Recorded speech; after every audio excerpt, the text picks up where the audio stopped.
My name is Judy and I'm the head chef at the Fat Bear restaurant. The second thing is chicken and waffles, and that is definitely a very regional southern dish. However, nowadays you do find it everywhere in the States. It's super popular.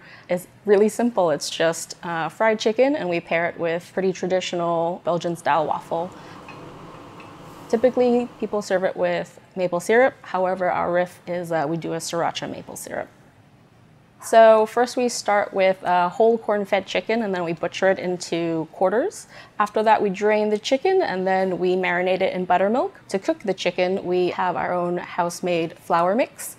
So different types of flours and seasonings, and we dredge the chicken in it.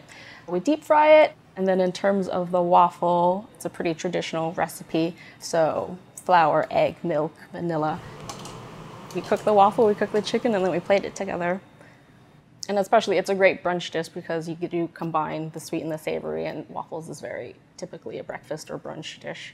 So I think just people really like that combination, and it became really popular.